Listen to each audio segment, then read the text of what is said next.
이게 말이 됩니까? 실리콘밸리 출신 IT 전문가가 한국 무인 시스템을 경험하고 충격을 받았습니다. 이 영상은 SNS에 미국 전역으로 퍼지면서 미국인들 사이에서는 난리가 났다고 하는데요. 미국인들은 직접 한국으로 가겠다며 미국에서는 한국행 티켓이 모두 매진되면서 공항이 마비가 되었다고 합니다. 미국의 IT 전문가가 겪은 오늘의 사연 시작합니다. 안녕하세요. 저는 마이클입니다. 실리콘밸리에서 10년간 일하다 한국 스타트업에 헤드헌팅되어 온 지 벌써 6개월이 됐네요. 기술 분야에서는 자신 있었지만 한국 문화는 여전히 새롭고 놀라운 점이 많습니다. 고된 업무를 마무리하고 퇴근길에 마트에 들렀다가 셀프 계산대에서 재미있는 일을 경험했어요. 제 앞에 있던 대학생 같은 청년이 모든 물건을 꼼꼼하게 스캔하는 모습을 보며 문득 셀프 계산대에 대한 한국과 미국의 차이가 떠올랐습니다. 그 자리에서 바로 미국 친구들과 화상통화를 연결했어요. 너희들 이거 봐. 한국의 셀프 계산대야. 카메라를 돌려 보여주자 친구들이 의아해했죠. 뭐가 특별한데? 저는 웃으며 여기 사람들은 모든 물건을 정확히 스캔해.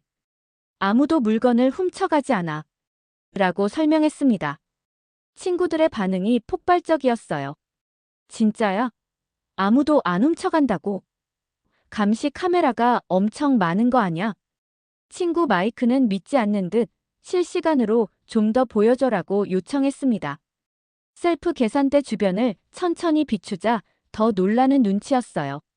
실시간으로 사람들이 물건을 정확히 스캔하고 바코드가 인식되지 않으면 직원을 부르는 모습을 보여줬죠. 친구들은 미국이었으면 절반은 그냥 가방에 넣었을 텐데 라며 웃었습니다. 그 순간 제가 얼마나 다른 문화 속에 있는지 실감했어요. 통화를 끝내고 제 차례가 되었습니다. 야채와 과일, 간식 몇 개를 계산하는데 옆에 있던 직원이 미소 지으며 말을 걸었어요. 외국인이신가요? 셀프 계산대 사용하는데 어려움 없으세요? 친절함이 느껴졌습니다. 미국에서는 거의 없는 경험이었죠. 이 모든 광경을 SNS에 실시간으로 올렸더니 미국 친구들의 댓글이 쏟아졌어요. 한국인들은 왜 물건을 안 훔쳐가지? 정말 모든 물건을 다 스캔하네. 감시 카메라가 많아서 그런가? 단순한 일상이 문화적 논쟁으로 번지기 시작했습니다. 다음 날 업무를 하다 보니 점심시간이 다가왔죠. 점심시간 회사 근처 푸드코트에서 미국인 동료 제이슨과 식사를 하며 어제 올린 SNS 게시물에 대해 이야기를 나눴어요. 제이슨도 얼마 전 미국에서 온 터라 우리의 대화는 자연스럽게 양국의 차이로 이어졌습니다. 마이클, 어제 SNS에 올린 셀프 계산대 영상 봤어. 정말 흥미롭더라. 제이슨이 말을 꺼냈어요. 미국에서는 셀프 계산대 도입 후 물건 도난으로 이익이 20%나 감소했다는 기사를 최근에 봤어. 심각한 문제지. 제이슨의 말에 고개를 끄덕였어요. 맞아. 나도 그 통계 알아.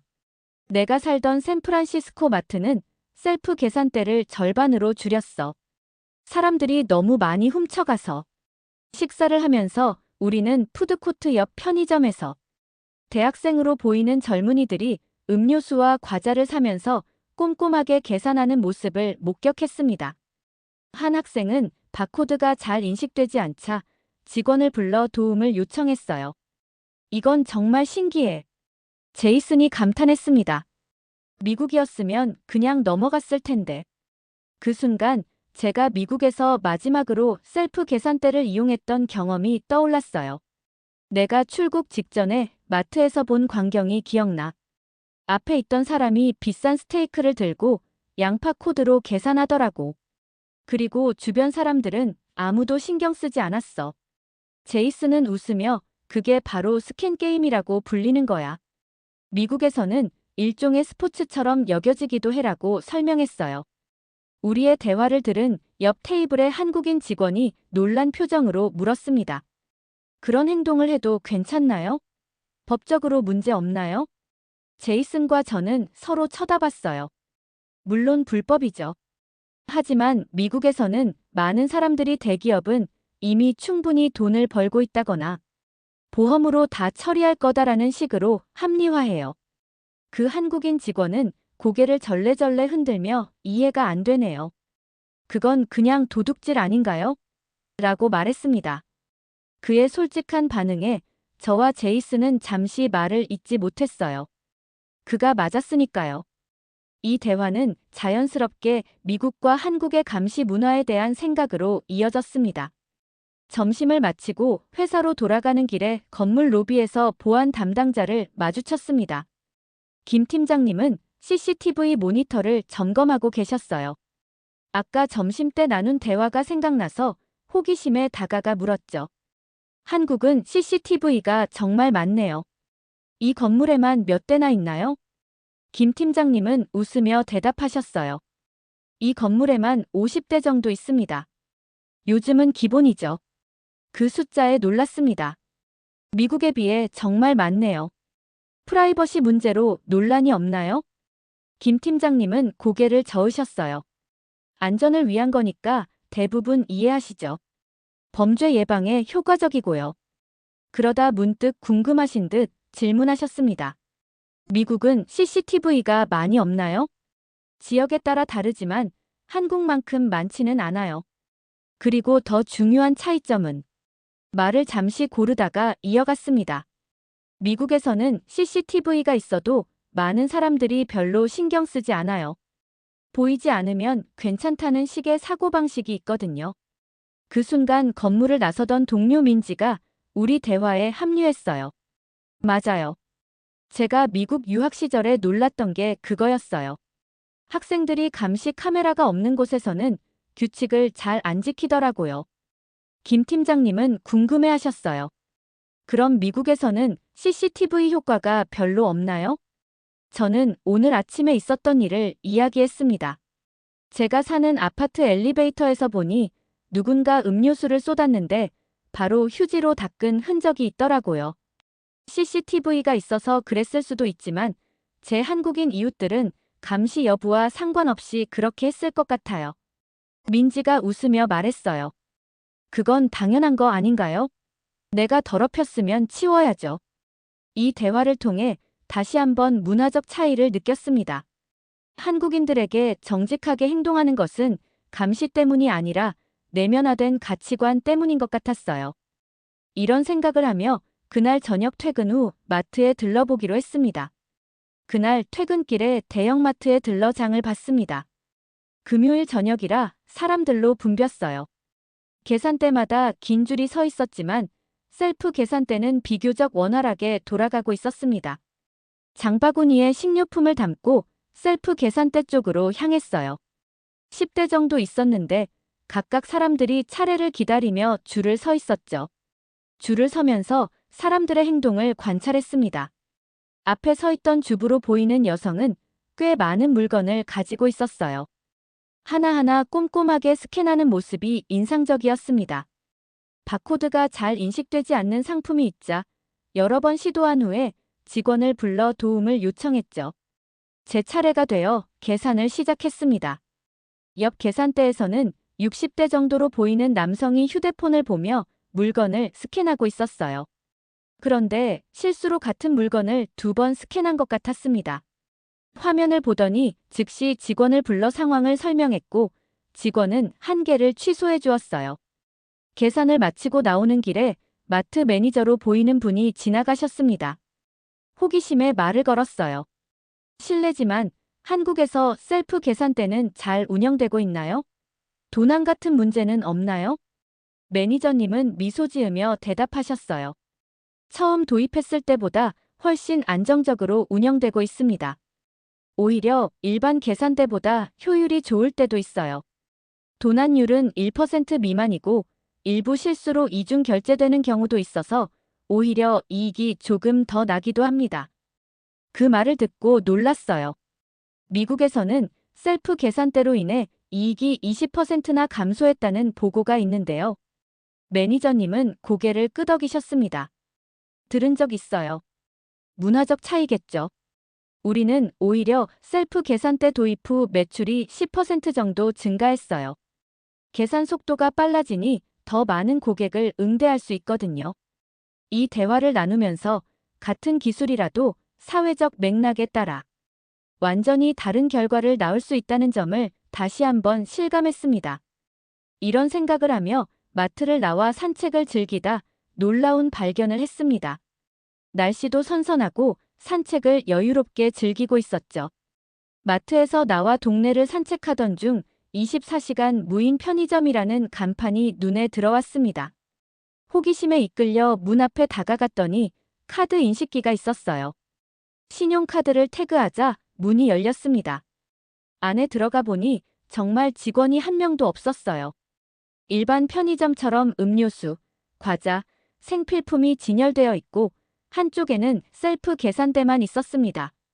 CCTV가 천장 곳곳에 설치되어 있었지만 그 외에는 일반 편의점과 크게 다르지 않았어요. 편의점 안에서 커피를 마시며 이런 시스템이 어떻게 운영되는지 지켜봤습니다. 고등학생으로 보이는 학생이 들어와서 아이스크림을 골랐어요.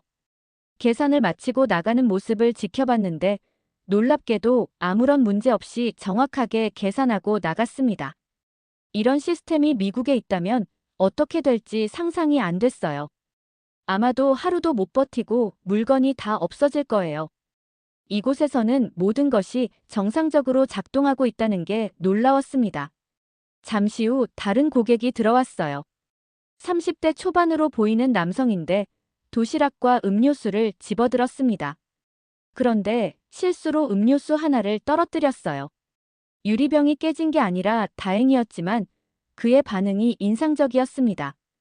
아무도 보고 있지 않은 상황에서 그는 즉시 떨어뜨린 음료수를 집어 계산대로 가져갔습니다. 그리고 손상된 상품 버튼을 눌러 정상적으로 계산했어요. 미국에서는 상상하기 어려운 광경이었습니다. 이 모든 것을 실시간으로 미국 친구들에게 문자로 공유했더니 믿지 않는 반응이 돌아왔어요. 그런 시스템이 진짜로 작동한다고? 마이클, 농담하지 마. 하지만 이건 농담이 아닌 현실이었습니다. 무인 편의점 경험에 감탄하며 다음날 점심 약속 장소로 향했습니다.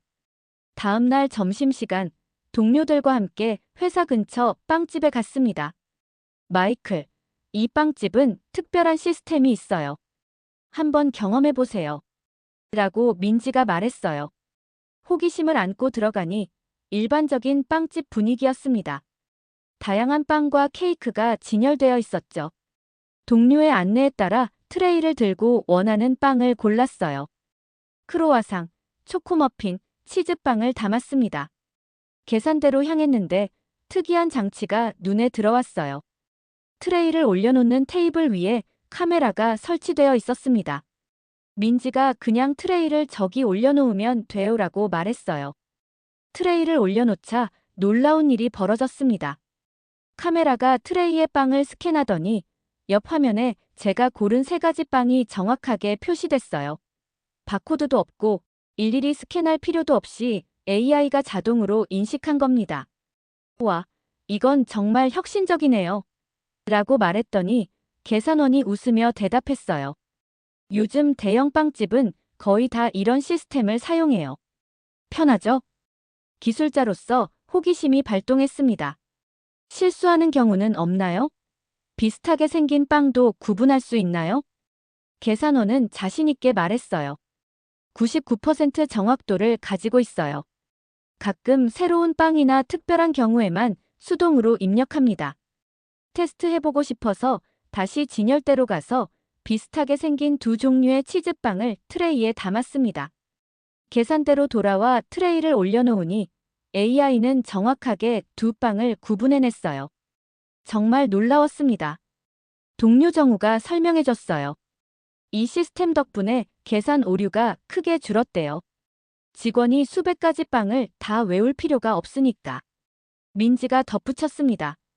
파리바게트나 뚜레쥬르 같은 브랜드는 미국에도 있지 않나요? 거기서도 이런 시스템을 사용하나요? 고개를 저었어요. 아니요. 미국 지점에는 이런 기술이 없어요. 아마도 문화적 차이 때문일 거예요. 미국에서는 이런 시스템이 도입되더라도 일부 고객들이 의도적으로 속이려고 할 테니까요. 계산을 마치고 나오면서 한국의 기술 혁신이 단순히 기술력의 문제가 아니라 그것을 받아들이고 활용하는 문화와 깊이 연결되어 있다는 것을 다시 한번 깨달았습니다. 이런 생각을 하며 다음 날 아침 회사로 출근했습니다. 다음 날 아침 회사 건물에 들어가면서 문화적 충돌을 경험했습니다. 건물로 들어가는 유리문 앞에서 저는 미국에서의 습관대로 뒤에 오는 직원들을 위해 문을 잡고 기다렸어요. 꽤 멀리 있는 사람까지 기다리며 문을 잡고 있었죠. 그런데 멀리서 오던 한국인 직원이 갑자기 뛰기 시작했습니다. 제가 문을 잡고 있으니 서두르는 것 같았어요. 그 모습이 부자연스러워 보였습니다. 그가 도착했을 때 약간 당황한 표정으로 감사합니다라고 말했어요. 회사에 들어가 동료 민지에게 이 상황을 설명했습니다. 왜 그 사람이 갑자기 뛰었을까요? 제가 문을 잡고 있었는데. 민지가 미소 지으며 설명해줬어요. 아, 그건 한국의 문화 때문이에요. 누가 문을 잡고 기다리면 그 사람을 오래 기다리게 하는 게 미안해서 서두르는 거예요. 그래서 보통 한국에서는 바로 뒤에 오는 사람에게만 문을 잡아주고 멀리 있는 사람에게는 부담을 주지 않기 위해 그냥 가는 경우가 많아요. 이 설명을 듣고 문화적 차이를 깨달았습니다. 미국에서는 누군가를 위해 문을 오래 잡고 기다리는 것이 예의 바른 행동이지만 한국에서는 그것이 오히려 상대방에게 부담을 줄 수 있다는 거였어요. 한국인들은 바로 뒤에 오는 사람에게만 문을 잡아주고 조금 거리가 있으면 그냥 지나가는 경우가 많았습니다. 이게 불친절해서가 아니라 오히려 상대방에게 부담을 주지 않기 위한 배려였던 거죠. 한국인들은 멀리 있는 사람이 뛰어올까봐 걱정하는 마음으로 문을 일부러 안 잡아주는 겁니다. 이런 미묘한 차이가 오늘 점심시간에 또 다른 문화적 충돌로 이어졌습니다. 회사 구내식당에서 식사를 마치고 나가는 길에 저는 뒤에 오던 박 과장을 위해 문을 잡아줬어요. 점심시간 회사 구내식당에서 문을 잡아준 박 과장님과 엘리베이터를 함께 타게 됐습니다. 그런데 갑자기 박 과장님이 제게 물었어요. 마이클 씨, 미국에서는 정말 셀프 계산대에서 물건을 훔쳐가도 괜찮은가요? 그 질문에 엘리베이터 안이 순간 조용해졌습니다. 다른 직원들도 저를 쳐다봤어요. 당황스러웠지만 솔직하게 대답했습니다. 아니요, 물론 불법입니다. 다만 미국에서는 그런 행동을 하는 사람들이 많고 사회적으로 크게 비난받지 않는 경우가 있어요. 박 과장님은 고개를 끄덕이면서도 의아한 표정이었습니다. 그렇군요. 좀 이해하기 어렵네요. 그 말에 순간 기분이 나빴습니다. 마치 제가 도둑질을 옹호하는 것처럼 들렸거든요. 저는 그런 행동을 지지하는 게 아니에요. 단지 문화적 차이를 설명한 것뿐입니다. 박 과장님은 당황한 듯 급히 말했어요. 아, 오해하지 마세요. 마이클 씨를 의심한 게 아니라 그냥 미국 문화가 궁금했을 뿐이에요. 엘리베이터 안의 분위기가 어색해졌습니다. 다행히 곧 목적층에 도착했고 박 과장님은 서둘러 나가셨어요. 그 상황이 계속 마음에 걸렸습니다.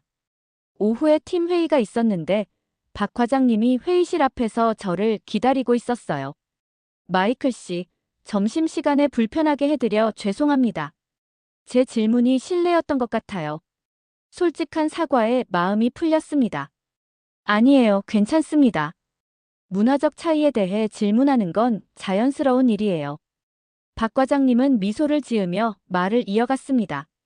사실 저희 한국인들에게는 양심이라는 개념이 매우 중요해요. 아무도 보지 않더라도 옳은 일을 해야 한다는 생각이 어릴 때부터 교육돼요. 그 말에 깊이 공감했습니다. 그게 바로 셀프 계산대와 무인 편의점이 한국에서 성공할 수 있는 이유군요. 박 과장님은 고개를 끄덕였어요. 맞아요. 우리는 그걸 당연하게 생각해서 미국 상황이 오히려 이해하기 어려웠어요. 문화적 차이가 이렇게 클 수 있다니 놀랍습니다. 회의실로 들어가면서 이런 대화가 오히려 서로의 문화를 이해하는 좋은 기회가 됐다는 생각이 들었어요. 회의 중에도 박 과장님과 눈이 마주칠 때마다 미소를 교환했습니다. 회의가 끝나고 팀원들과 함께 커피를 마시러 갔어요. 화제는 자연스럽게 문화적 차이로 이어졌습니다. 민지가 물었습니다. 마이클 씨, 한국에 와서 가장 놀랐던 문화적 차이는 뭐예요? 잠시 생각해 봤어요. 역시 셀프 계산대와 무인 시스템이 가장 놀라웠어요. 그리고 오늘 박 과장님과 이야기한 양심이라는 개념이 흥미로웠습니다. 박 과장님이 웃으며 말했어요. 사실 우리도 완벽하진 않아요. 하지만 어릴 때부터 양심에 거리끼면 하지 말아라는 말을 많이 듣고 자랐죠. 정우가 덧붙였습니다. 맞아요. 양심의 가책이라는 표현도 많이 써요. 잘못된 일을 하면 스스로 부끄러움을 느끼는 거죠. 이 대화를 통해 한국 문화의 근간에 있는 가치관을 더 깊이 이해하게 됐습니다. 셀프 계산대나 무인 시스템 같은 기술적인 측면 너머에는 그것을 가능하게 하는 문화적 토대가 있었던 거죠. 집으로 돌아가는 길에 근처 편의점에 들렀습니다. 이번에는 다른 시선으로 주변을 살펴봤어요. 계산대에서 정확하게 물건을 스캔하는 사람들, 우유를 떨어뜨려 흘렸을 때 직원을 불러 사과하는 학생, 이 모든 것이 단순한 행동이 아니라 깊은 문화적 가치를 반영하고 있다는 걸 알 수 있었습니다. 한국에서의 6개월은 단순히 새로운 기술을 배우는 시간이 아니었습니다. 기술이 사회와 문화 속에서 어떻게 다르게 받아들여지고 활용되는지를 배우는 소중한 경험이었어요. 같은 기술이라도 그것을 사용하는 사람들의 가치관과 문화에 따라 완전히 다른 결과를 낳을 수 있다는 사실을 깨달았습니다. 오늘 밤 미국 친구들과 화상통화를 하며 이런 경험과 깨달음을 나눌 생각입니다. 어쩌면 그들도 미국의 시스템을 다른 시각에서 볼 수 있는 계기가 될지도 모르겠네요. 문화적 차이를 이해하는 것이 서로에게 배울 수 있는 첫 걸음이니까요. 오늘의 사연은 여기까지입니다. 오늘도 끝까지 함께 해주셔서 감사합니다. 재미있게 보셨다면 구독과 좋아요로 응원해주세요. 다음에도 따뜻한 이야기로 찾아뵙겠습니다. 감사합니다.